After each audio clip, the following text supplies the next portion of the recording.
The phone buzzed against the cold stainless steel table of the coffee shop in downtown Portsmouth.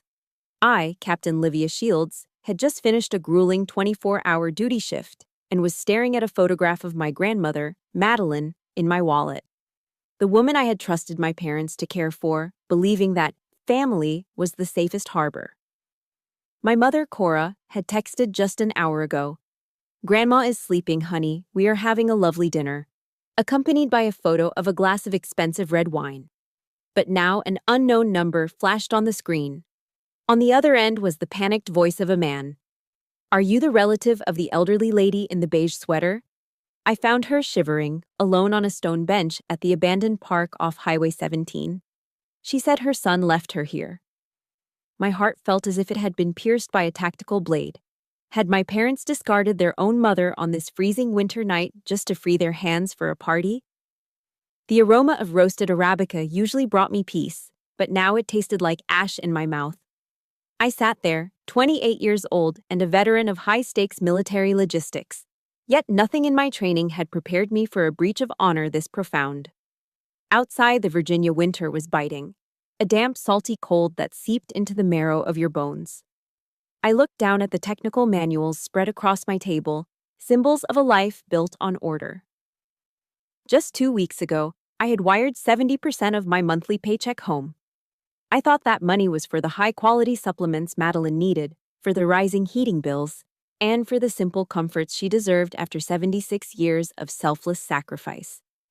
I believed my father, Douglas, and my mother, Cora, despite their vanity, still held onto the core tenets of American decency. I was wrong. The peace I felt was merely the glass-flat surface of a lake seconds before a torpedo rips through the hull. "Highway 17, I whispered into the phone, my voice sounding like heavy gravel under a boot. The man on the line, his breath hitching in the cold air, confirmed the location. It was a desolate stretch, miles from any residential area, known only for rusted warehouses and long shadows. "She's freezing, Captain. I'm a veteran myself. I recognize the look in her eyes. It's the look of someone left behind in the trenches." His words were a gunshot to my eardrum. The bustling noise of the Portsmouth Cafe, the clinking of ceramic mugs, the laughter of college students, the hiss of the espresso machine. All of it faded into a deafening, ringing silence. My grandmother, the woman who raised me on the scent of fresh apple pies and the unwavering laws of honor, was currently being treated like a bag of refuse. My vision narrowed into a tunnel of cold fury. I hit the end call button and immediately dialed Douglas. The line rang 3 times before his smooth, practiced baritone picked up. "Livia, why are you calling so late, sweetheart? I'm right in the middle of a fitting for my new tuxedo. We have that gala at the yacht club tomorrow night, you know." The background noise on his end was a sickening symphony of clinking crystal and soft jazz. He sounded triumphant, boastful, as if he were the king of his own hollow empire. "Where is Madeline, Dad?" I asked. I didn't use his name. I didn't use a greeting. I used the voice I reserved for insubordinate subordinates. There was a microsecond of hesitation, a glitch in his polished armor. Then, the lie slid out of his mouth with the grease of a used car salesman. "She's sleeping, Livia. Honestly, the sedatives the doctor prescribed have made her a bit difficult lately. Cora said it was best to just let her rest and not disturb her." Why the sudden interrogation? The air in the cafe felt thin. I could almost smell his expensive cologne through the receiver, a sharp contrast to the frozen, salty air I knew my grandmother was breathing at that very moment. He was standing in a room full of designer labels and high society aspirations, while his own mother was huddled on a rusted bench. It wasn't just a lie, it was a desecration. I thought of the Bible verse Madeline used to read to me. "Anyone who does not provide for their own relatives, and especially for their own household, has denied the faith." Douglas hadn't just denied his faith, he had auctioned his soul for a seat at a VIP table. "Don't disturb her," I repeated, my voice a flat, dangerous line. "I understand perfectly." I didn't scream. An officer doesn't scream when the mission parameters shift to a rescue operation. I hung up the phone. My hands were gripped so tightly around the device that my knuckles turned a ghostly white. A wave of icy electricity surged down my spine. not from fear, but from a calculated, absolute indignation. This was the collapse of my reality. Every holiday, every "we love you" text, every dollar sent home, it was all part of a grand theater of greed. I stood up, leaving my half-finished coffee to grow cold on the stainless steel. I grabbed my keys. Outside, the wind howled through the brick alleys of Portsmouth, but I didn't feel the chill. I reached my Ford F-150 parked at the curb. I climbed in, the engine roaring to life with a primal growl that matched the storm inside me. The world I knew had crumbled into dust, and as I shifted the truck into gear, my objective was singular. I was going to retrieve the only teammate I had left in this world, and then I was going to burn my parents' house of cards to the ground. If Livia's discovery made your blood boil as someone who values family and honor, please support her journey by hitting the like button. Have you ever felt the sting of a betrayal from those who were supposed to protect you? Drop a yes in the comments to stand with Livia as she begins her mission to bring her grandmother home. The tires of my Ford F-150 screamed as I swung the heavy truck onto Highway 17, the roar of the V8 engine the only thing keeping my own spinning thoughts at bay. I pushed the vehicle through the thick, damp Virginia fog, my knuckles white as bone against the steering wheel. As a captain in the United States Army, my mind instinctively defaulted to a tactical assessment, a survival mechanism against the rising tide of panic. From my parents' house to this specific abandoned park, it was exactly 24 minutes. They had bypassed several well-lit rest stops, occupied gas stations, and 24-hour diners to reach this desolate patch of rusted swing sets and cracked asphalt. This wasn't a mistake or a momentary lapse in judgment. It was a calculated, cold-blooded disposal. This area was a known haunt for vagrants and shadows, a place where the vulnerable simply disappeared. My stomach twisted with a sickening realization. They didn't just leave her, they were indirectly sentencing her to death. Every mile I covered felt like a lash against my soul, a burning, acidic reminder that I had entrusted the woman who raised me to a pair of monsters. The fog clung to the ancient pine trees like a shroud as I pulled into the gravel lot of the park. My high beams cut through the gloom, settling on a single, flickering street lamp that groaned in the freezing wind. And there she was. My heart stopped. Madeline was a small, shivering silhouette hunched over on a rusted iron bench. Beside her stood a man, a shadow in an old field jacket who moved with the unmistakable, disciplined posture of a veteran. He was shielding her from the biting wind with his own body, a silent sentinel in the dark. As I killed the engine and vaulted out of the truck, the silence of the night was shattered by the sharp sound of my boots hitting the pavement. I flicked on my tactical flashlight, the beam sweeping across the dead grass until it landed on her face. What I saw was a total collapse of a human spirit. Madeline Chamberlain, the woman who had stood tall through every storm of my childhood, was now a broken shell. Her beige sweater was soaked through with the freezing mist, and her eyes, once bright with wisdom, were clouded and glazed. Her tears had practically frozen against her wrinkled cheeks. Beside her sat a single canvas bag, stuffed haphazardly with old journals and a few trinkets. Her entire life, discarded in a single trip like a load of refuse for the landfill. "Livia," she whispered, her voice a fragile thread that barely carried through the howling wind. I knelt before her, my knees hitting the cold, damp earth without regard for my uniform. I ignored the man standing guard for a moment, my focus entirely on the woman whose hands were shaking so violently she couldn't even clutch the straps of her own bag. "I'm here, Grandma. I'm right here," I said, struggling to keep the military steel in my voice from cracking into 1,000 pieces. She leaned in, her breath smelling of the faint, medicinal scent of the oil she used for her aching joints. They said I was a parasite, Livia," she rasped, the words tumbling out in a broken, agonizing sob. "Cora told me that your soldier's salary wasn't enough to pay for the burden of having me in the house. She said she couldn't stand the smell of an old woman's medicated oil in her designer hallways anymore. She said I was rotting the air of her perfect life." The words hit me like a physical blow to the chest. A parasite. A burden. My mother had taken the 70% of my paycheck I sent home every month and used it to fuel her shallow social climbing, all while treating my grandmother's very existence as a debt that had to be repaid in daily humiliation. They had stripped her of her dignity, weaponized my sacrifice against her, and then tossed her out into the dark because she no longer had any utilitarian value to their brand. The betrayal was absolute. It wasn't just about the money. It was about the cold-blooded dehumanization of the person who had given them everything. I stood up slowly, the fury inside me transitioning from a wild, uncontrolled fire to a focused, freezing laser.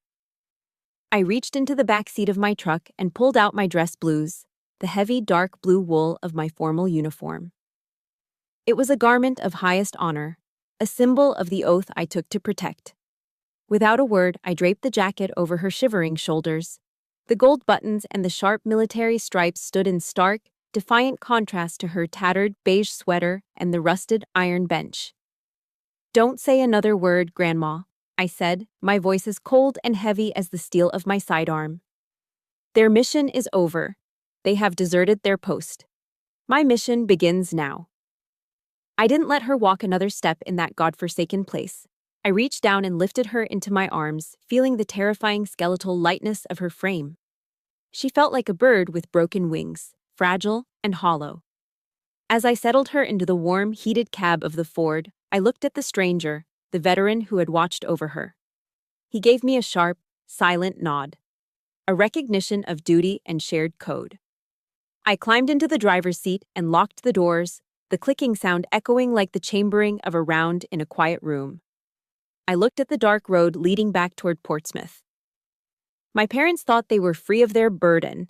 They thought they could go back to their yacht club parties and their hollow prestige without consequence. They were wrong.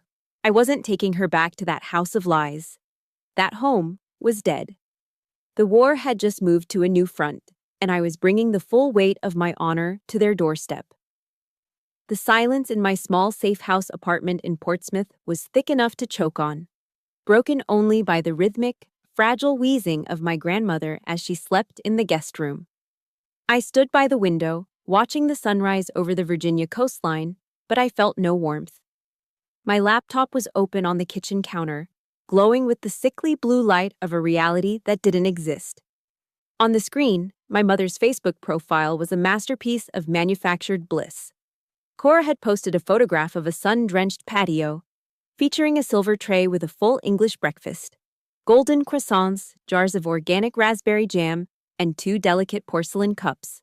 Her caption read, "A peaceful morning knowing Grandma has been moved to the best resort for her golden years. Family is everything." The best resort she spoke of was a rusted iron bench on Highway 17.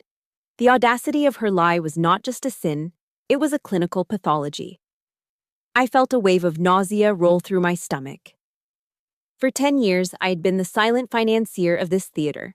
Every deployment, every extra shift, and 70% of my officer's salary had gone into maintaining this fortress of lies. I had believed I was protecting my family's dignity, only to find out I was paying for the shovels they used to bury my grandmother's soul. I took a deep breath, the cold air from the window sharpening my focus. It was time to initiate a signals intelligence operation. I pulled out my phone, set it to speaker, and hit the record button. I needed their lies documented in high fidelity. The line rang twice before my father, Douglas, picked up. His voice was smooth, draped in the arrogant comfort of a man who believed his social status made him untouchable. "Livia, darling, you're up early. Did you sleep well?" "I'm fine, Dad," I replied, my voice a flat, calculated mask of calm. "I was just thinking about Grandma. I wanted to send some extra funds for her checkup. I want to make sure she's getting the best care." I heard him chuckle, a sound of condescending affection that made my skin crawl. "Livia, you are truly thoughtful to a fault." "But there's no need, sweetheart. I've already taken care of everything. Madeline is currently at a high-end private clinic in the suburbs. Very exclusive, very quiet. In fact, they have a strict no-phone policy for the patients to ensure absolute tranquility. She's probably having a massage right now." He lied with the professional ease of a man who had forgotten what the truth sounded like. He didn't miss a beat, didn't stumble over a single syllable. He sat there, likely sipping expensive coffee, describing a fictional paradise while his mother lay in my guest room with frostbitten fingers. My heart constricted as I realized how easily he must have manipulated me for a decade. Every "she's doing great" and every "she misses you" was a calculated move in a game I didn't even know I was playing. A high-end clinic, I repeated, my voice tight. That sounds expensive. Can I have the address? I'd like to send her some flowers. Before Douglas could answer, the phone was snatched away. Cora's voice, shrill and dripping with elitist venom, pierced the air. Listen to me, Captain. Don't you dare bring that interrogation habit you use on your subordinates into this house. We are your parents, not your suspects. I just want to know where she is, Mom, I said, my grip on the phone tightening until my knuckles ached. You are just a low-level soldier, Livia, Cora hissed, her voice vibrating with a decade of suppressed resentment. You spend your days covered in mud and motor oil, playing hero in the dirt. You have no idea what it takes to maintain an elite lifestyle or the burden of managing a senile old woman in high society. Madeline being with us was an act of charity, a sacrifice we made for your sake. If you continue to interfere with our decisions, don't be surprised when we cut off all communication. You'll never see her face again. We will make sure you are legally barred from her life. Do you understand? The threat was clear. They were weaponizing her life against me, using my love for her as a leash. They believed they held all the cards because they had the money, the prestige, and the social standing in this town. They saw me as nothing more than a source of income and a muddy-booted outsider to their polished world. I didn't argue. I didn't beg. I simply hung up. The silence that followed was heavy with the metaphorical scent of gunpowder. They thought they were in a position of power, sheltered behind their yacht club memberships and designer labels. But they had forgotten one fundamental rule of engagement. Never underestimate a soldier who has nothing left to lose. I sat down at my desk and opened a new folder on my drive. I labeled it Target Profile. They had spent years building their fortress of lies, but every fortress has a structural weakness. I began scrolling through my contacts, looking for the names of those who lived in the shadows of their elite neighborhood. The people they ignored, the neighbors they looked down upon. I was going to find the cracks in their perfect world. I wasn't just going to take my grandmother away. I was going to strip them of the only thing they valued more than life itself, their reputation. The reconnaissance phase was over. It was time for the ambush. The air inside the Sunset Diner was thick with the heavy scent of old grease and the bitter, metallic tang of coffee that had been reheated far too many times. It was a classic Virginia, greasy spoon. The kind of place where secrets were whispered over chipped ceramic mugs and vinyl booths that had seen better decades. I sat across from Rose, a woman who had lived next door to my parents for over 20 years. She looked smaller than I remembered, her frail hands trembling as she clutched a heavy silver fork, her eyes darting everywhere except toward my face. I wasn't wearing my dress blues today. I was in civilian clothes, a simple dark jacket and jeans. But the aura of a captain didn't wash off with a change of clothes. My gaze was steady, a tactical lock on my target. I knew Rose was the weak link in my parents' fortress of lies. I could see the sweat beading on her upper lip despite the air conditioning.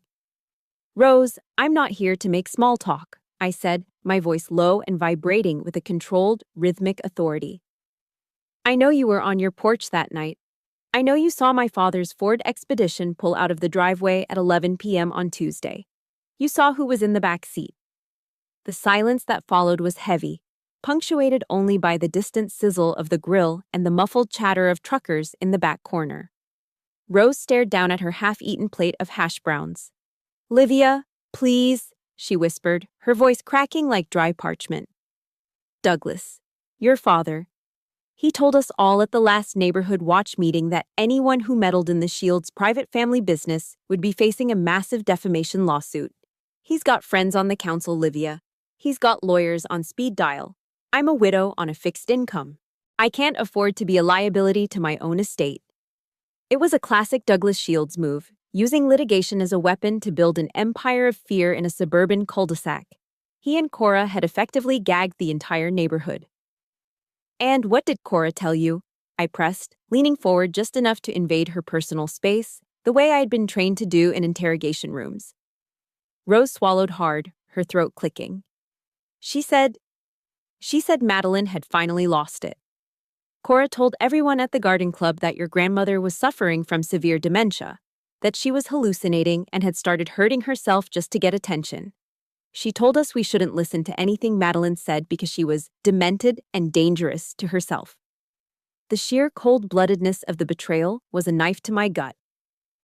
They weren't just discarding her body, they were systematically erasing her mind and her character from the memories of everyone who knew her. By branding her as insane, they had ensured that even if she did find her way back, no one would believe her story. It was a total assassination of a human being's legacy.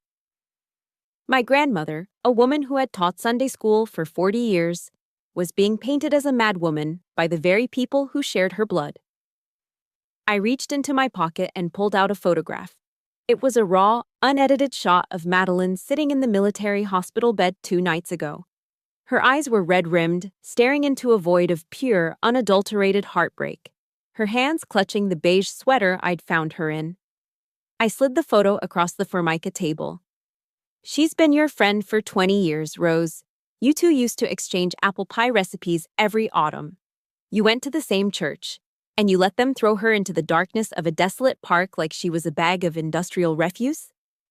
Rose looked at the photo, and I saw the exact moment her conscience finally snapped. It was a visible breaking point, a shudder that started in her shoulders and ended with a sharp, choked sob. The fork in her hand clattered against the porcelain plate, the sound echoing through the diner like a gunshot. "She was crying, Livia," Rose gasped, the words finally spilling out in a rush of agonizing guilt. Madeline was begging Cora to let her stay. She was clutching the car door handle so hard her knuckles were white. Cora just shoved her hand away and told Douglas to drive before the neighbors saw. I saw it all from behind my curtains. I wanted to run out there, I swear I did. But I was so scared of what Douglas would do to me. Each word felt like a bullet hitting my heart, painful but necessary. I had my witness. The gatekeeper had opened the door. "There's more, isn't there?" I asked. Rose wiped her eyes with a coarse paper napkin. "The town hall meeting," she whispered. "This Saturday. Douglas is the keynote speaker. He's giving a presentation on sustainable American families to secure his seat as the council president. He's using your grandmother's successful transition to a luxury resort as his primary case study for family values." The irony was sickening, a level of hypocrisy that made my blood run cold. I reached across the table and gripped Rose's hand, not to threaten her, but to anchor her. "You don't have to do anything right now, Rose, but when I call your name in that meeting, I need you to stand up and tell the truth. For Madeline. For the 20 years of friendship Douglas tried to buy with a threat." I stood up, leaving a $20 bill on the table for the coffee we barely touched. The ambush now had a time and a place. Saturday, the town hall. Douglas and Cora were about to find out that a soldier's honor is a lot harder to silence than a neighborhood's fear. The silence of my parents' suburban home was deafening, a hollow void masked by the cloying, expensive scent of vanilla and sandalwood candles. I stood in the darkened hallway, my shadow stretching across the polished hardwood floors. I had used the spare key hidden beneath the heavy ceramic planter on the porch, a secret I had kept since I was 17. As a captain in the United States Army, I knew the importance of an unobserved entry. I wasn't here as a daughter tonight. I was a tactical operator on a reconnaissance mission. The walls were lined with large framed family portraits, Cora and Douglas smiling in their Sunday best, the perfect image of a successful American family. Looking at them now, those smiles felt like the painted masks of predators. I walked past the mahogany console table, my boots making no sound on the Persian rug, heading straight for the room that held the digital heart of their deception, Douglas's home office. The office smelled of leather and expensive cigars. I sat in his high-back executive chair, the cooling fan of his workstation the only sound in the room. With the proficiency of an officer trained in signal intelligence, I bypassed the simple password, his own birth date, and began the deep dive into his personal correspondence. I didn't find gold or jewels. I found something far more valuable and infinitely more disgusting. I located a series of encrypted email threads with a boutique law firm in downtown Portsmouth. The subject lines were clinical and cold: financial incapacity assessment and asset liquidation strategy. As I scrolled through the attachments, the bile rose in my throat. Douglas and Cora had spent months meticulously documenting incidents of Madeline's supposed mental decline. They were building a legal cage to prove she had lost her capacity to manage her own affairs. Their goal was to seize control of her Social Security, her modest savings, and her veteran's widow pension. It was systematic, legalized theft. I saw my own name mentioned in a memorandum. Livia's contributions are to be diverted to the House Maintenance Fund immediately upon the filing of the incapacity papers. For 10 years, I had poured my heart and 70% of my officer's salary into this house, thinking I was securing a future for my grandmother. In reality, I was funding the very lawyers who were drafting the papers to erase her autonomy. I was the unwitting financier of my own grandmother's imprisonment. I moved to the security system interface next. The Ring camera data was stored in a cloud folder labeled Property Maintenance. I navigated to the timestamp of that freezing Tuesday night. The footage flickered to life, the high-definition night vision rendering the scene in eerie shades of gray. I saw the front door swing open. Douglas appeared, his hands gripped tightly around Madeline's upper arms as he hauled her toward the SUV. She looked so small, so fragile, her feet shuffling to keep up with his angry, impatient strides. Then Cora stepped into the frame. She wasn't crying. She was adjusting her silk scarf, her face a mask of bored annoyance.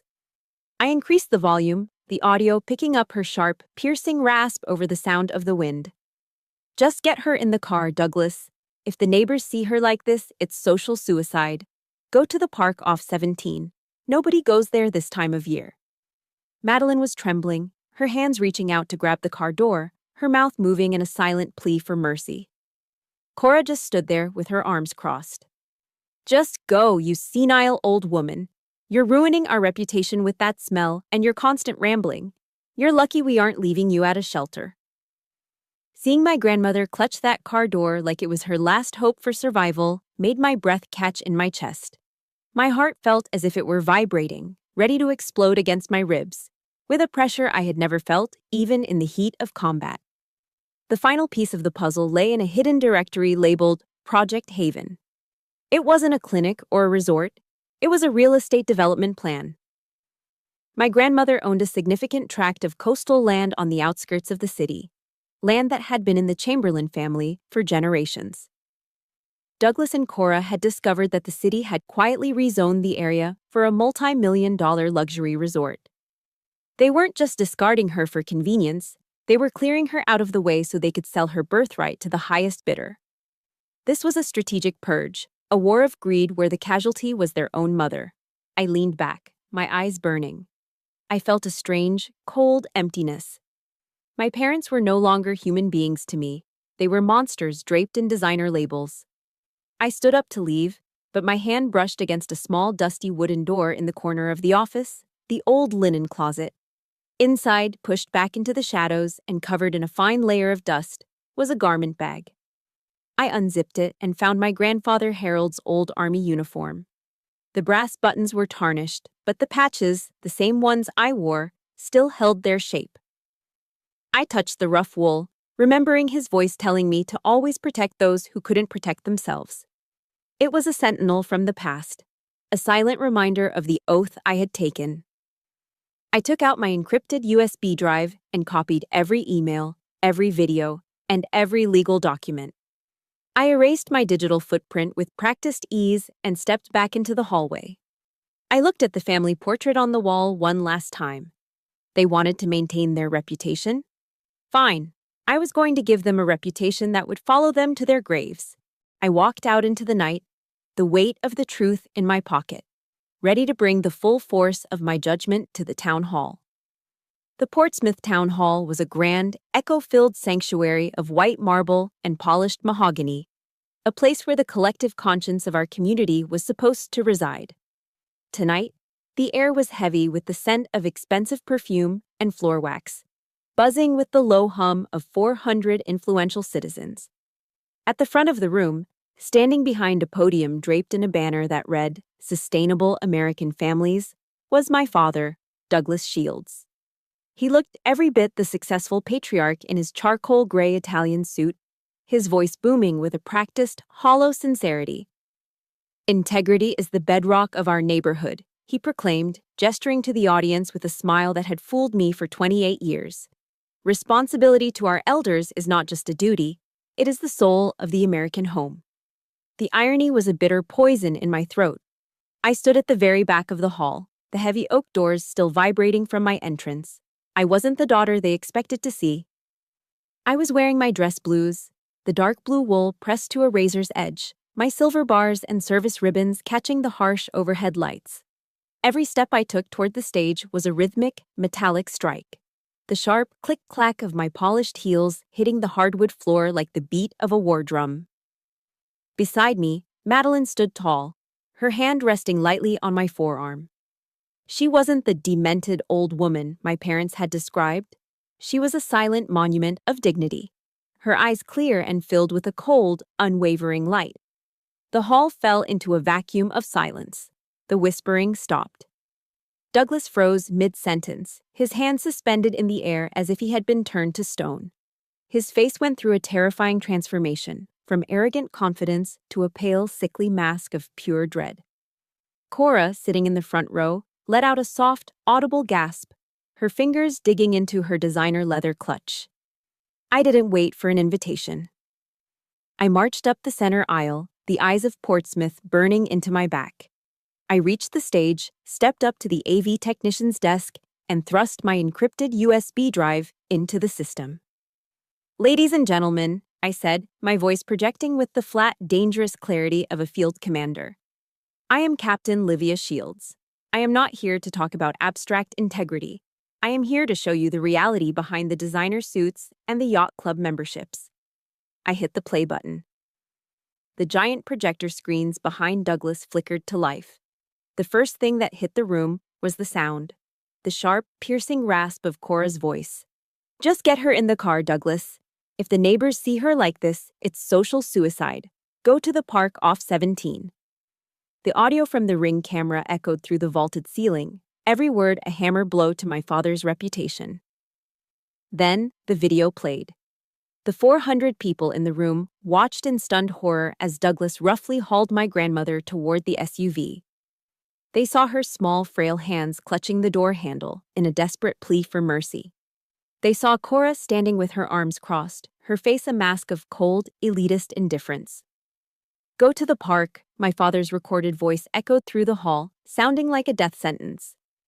"Stay there until you clear your head, you old burden." The reaction was instantaneous. A collective gasp rippled through the audience, followed by a low, dark growl of indignation. These were people who had known Madeline for decades, people who had bought her apple pies and sat next to her in church. They were seeing her soul being systematically dismantled by the very people who claimed to be her protectors. Cora snapped. She bolted from her seat, her face distorted with a wild, animalistic fury. She stormed onto the stage, her high-pitched scream echoing through the speakers. "You are a demon, Livia! You are a traitor to your own blood. You are destroying your parents for the sake of a senile, useless old woman who has been a parasite on our lives." I didn't flinch. I looked directly into her bloodshot eyes, my voice as cold as a Virginia winter. "She is not a parasite, Cora. She is the mother who gave life to the man you married. She is the woman who raised me while you were busy chasing status at parties. You didn't just abandon her, you tried to erase her." Douglas stood behind the podium, his empire of lies crumbling into ash before his eyes. The Sustainable American Families banner seemed to mock him as he shrank under the gaze of his peers. Then, a voice rose from the third row. It was Rose. She stood up, her hand shaking, but her voice strong. "It's true," she cried out. "I saw them. I saw it all from my window, and I was too afraid to speak. Douglas threatened to sue me into the streets. They are monsters. One by one, more neighbors stood up. The room erupted into a symphony of condemnation. "Shame!" a man shouted from the balcony. "Shame on you, Douglas!" The word began to chant, growing louder and more rhythmic until the walls seemed to shake with the force of it. Shame! Shame! Shame! My parents looked smaller than I had ever seen them. Two terrified, hollow people caught in the glare of a truth they could no longer outrun. The mission was complete. The ambush was a total success. But as I looked at the wreckage of my family, I felt no joy.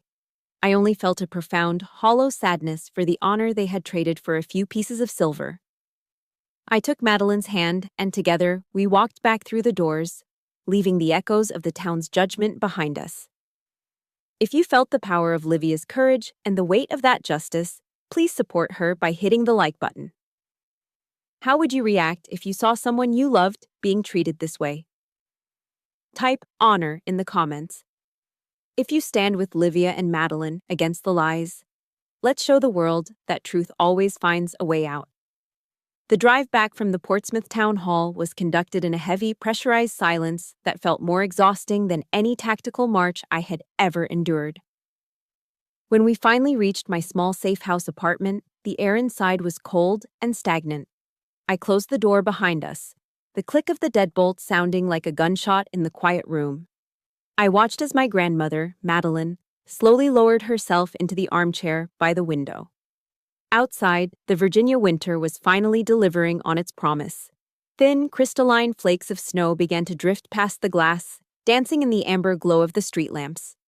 I took off my military cover, my stiff, peaked hat, and placed it on the kitchen table. My shoulders, which had been held at a rigid, unnatural tension for 48 hours, finally slumped. I had achieved the mission. The ambush was a total success.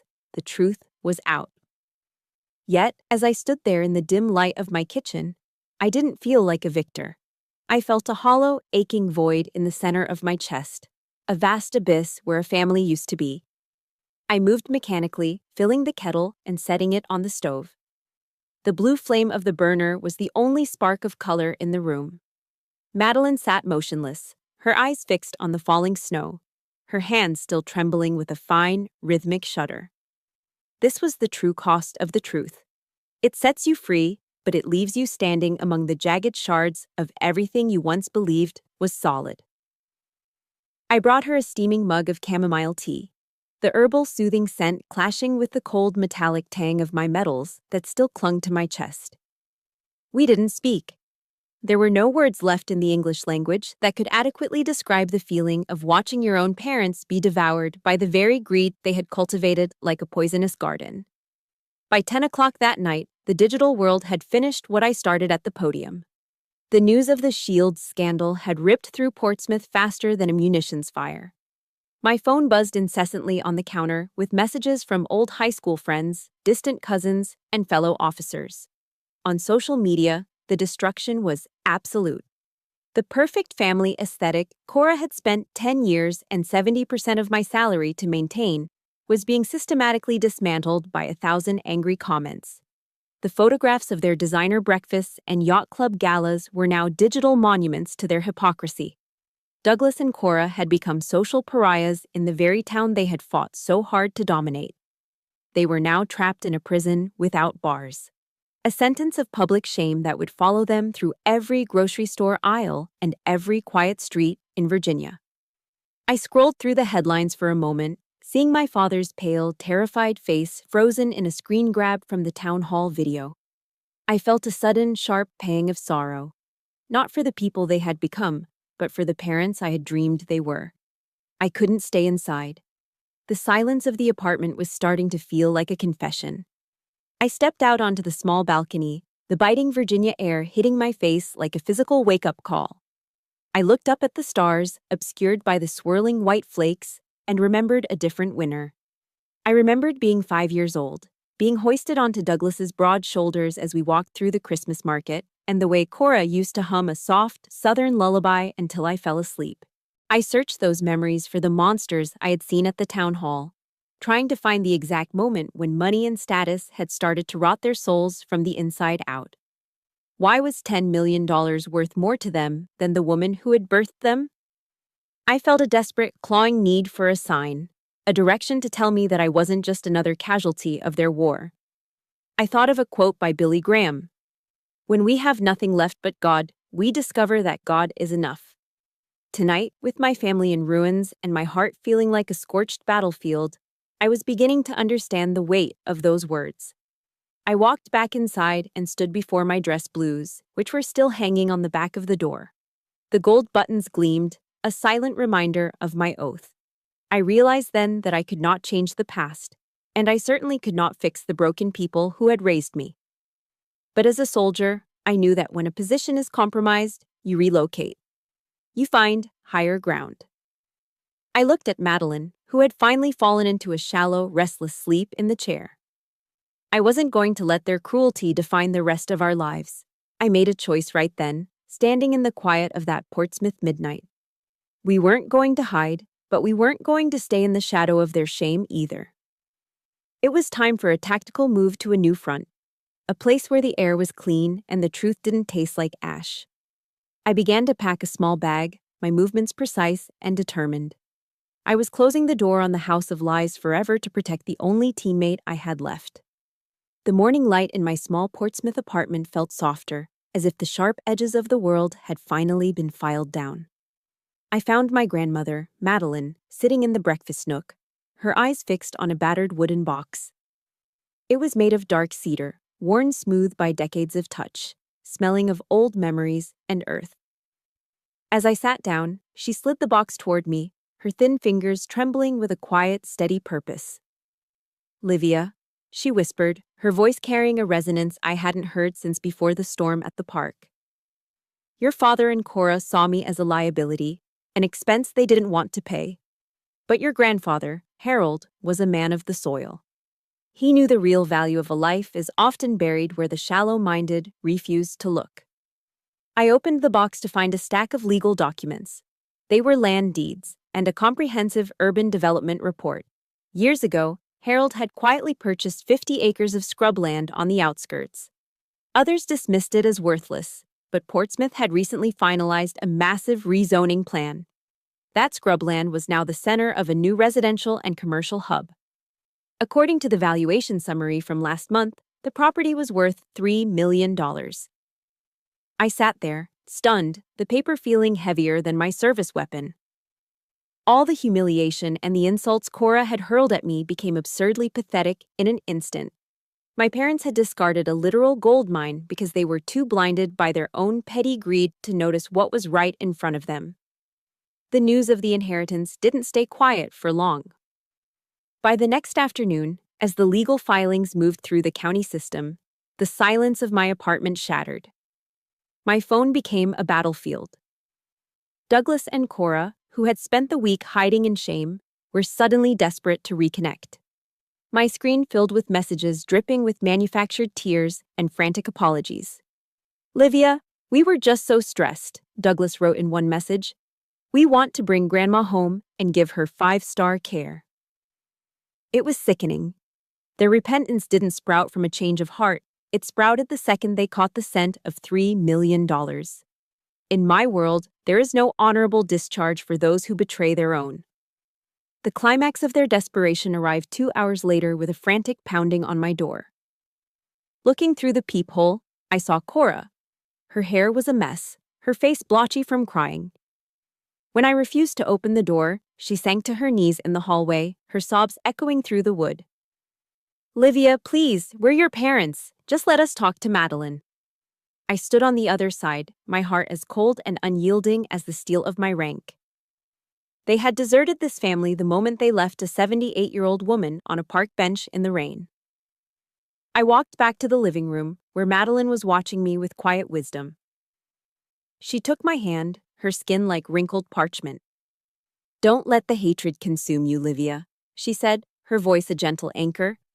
"Don't carry that hate. It's a heavy pack, and you've already marched far enough. Forgiveness isn't about letting them back in," she continued softly. "It's about setting yourself free from the burden they created."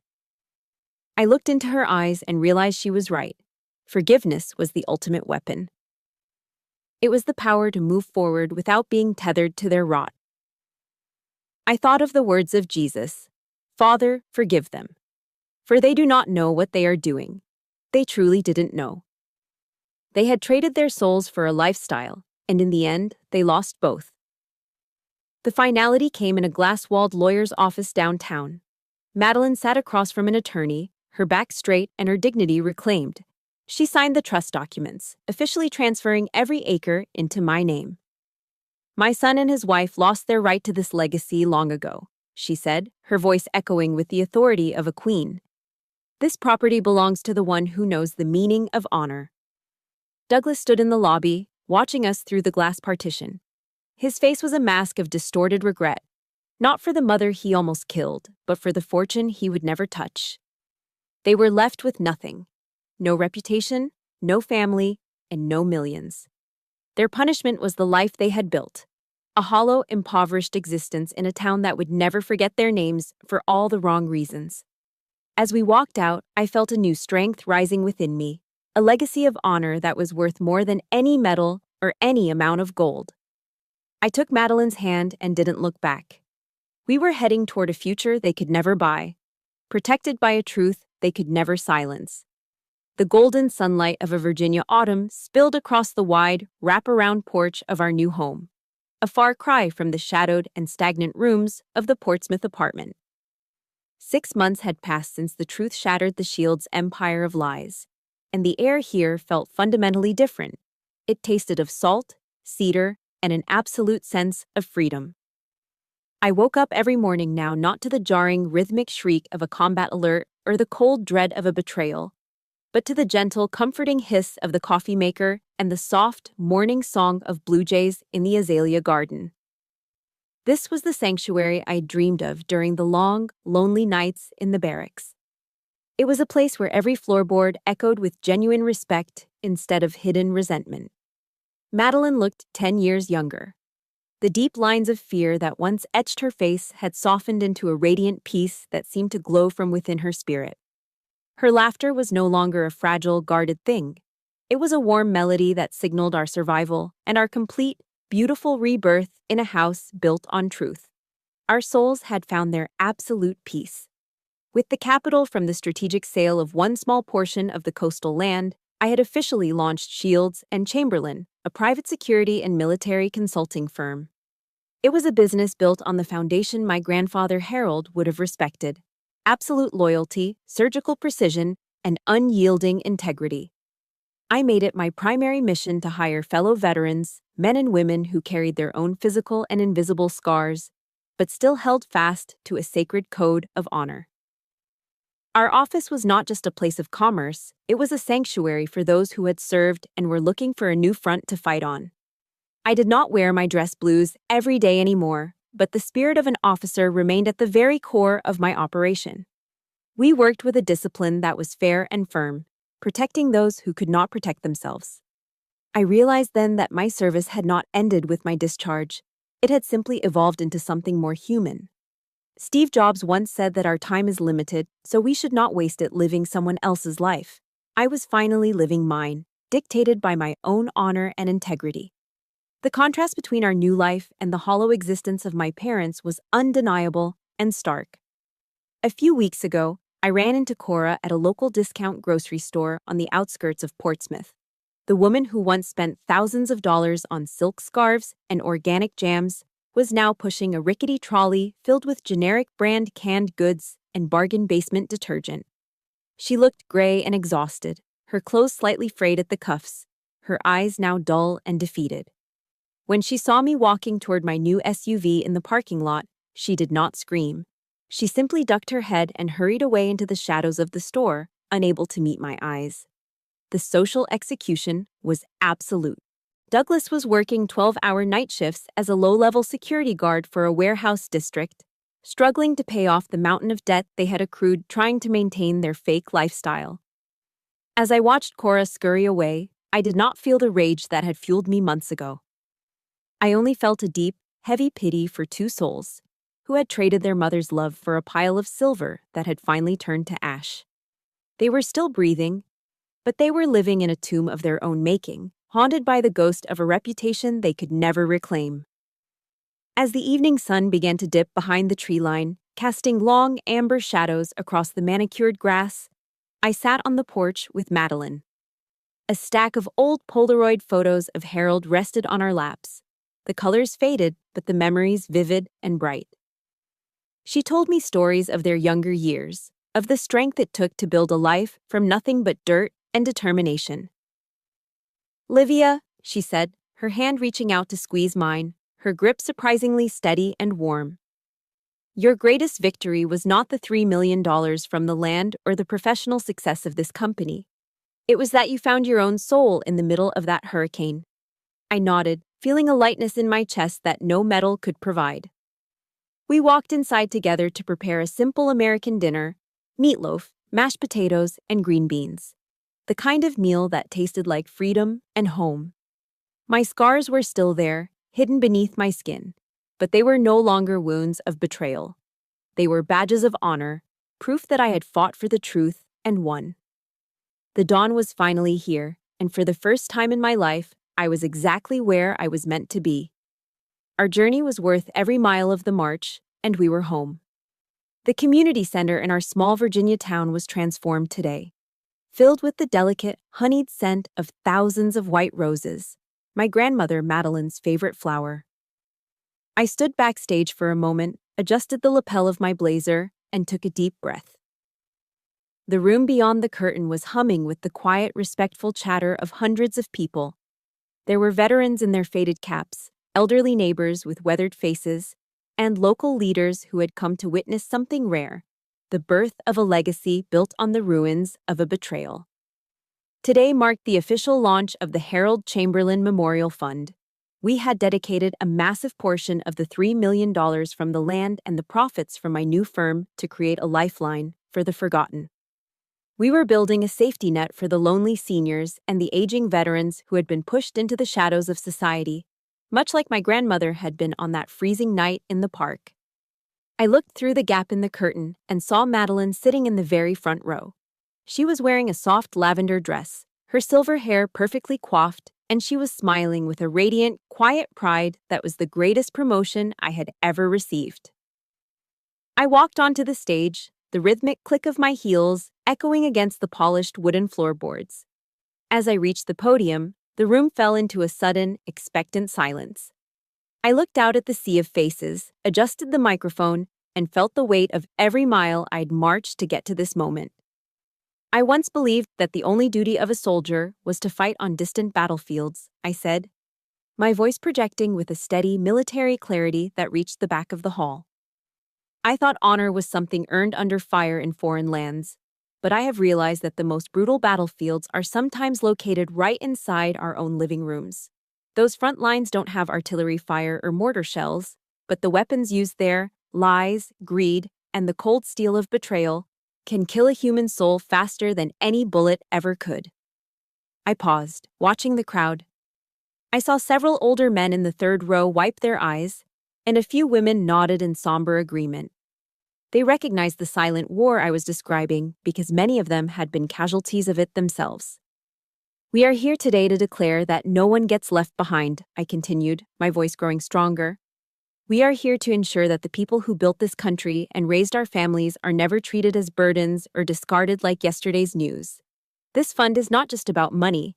It is about restoring the dignity that was stolen from them."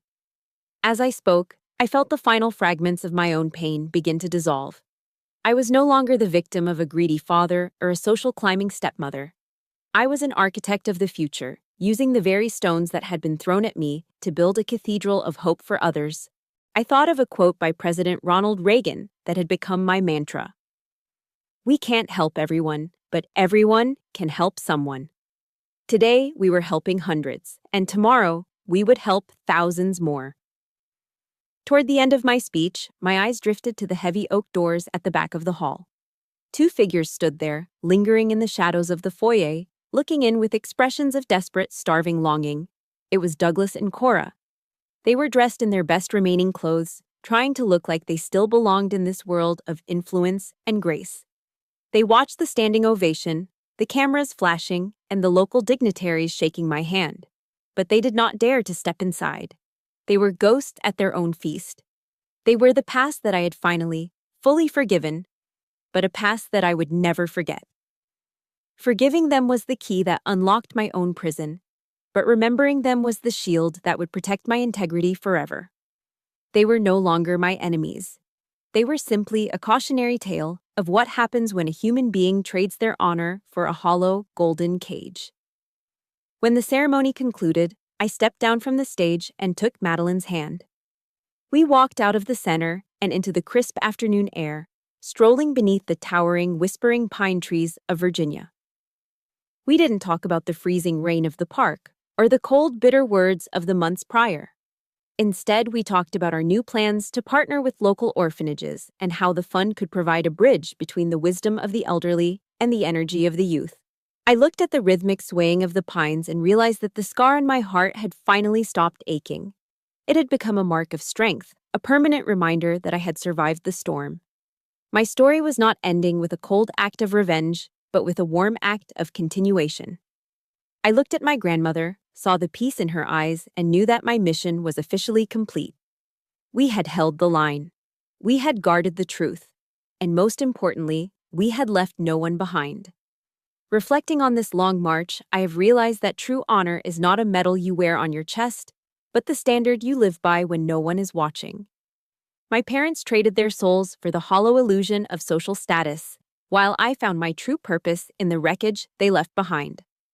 The greatest lesson I can share is this: never sacrifice your integrity for convenience, and never let greed blind you to the priceless value of a human heart. Our elders are not burdens to be managed. They are our living history and the keepers of our dignity. When we protect them, we aren't just doing our duty. We are preserving the very best parts of our humanity. Choose to be a shield for the vulnerable, for that is the only legacy that time can never tarnish.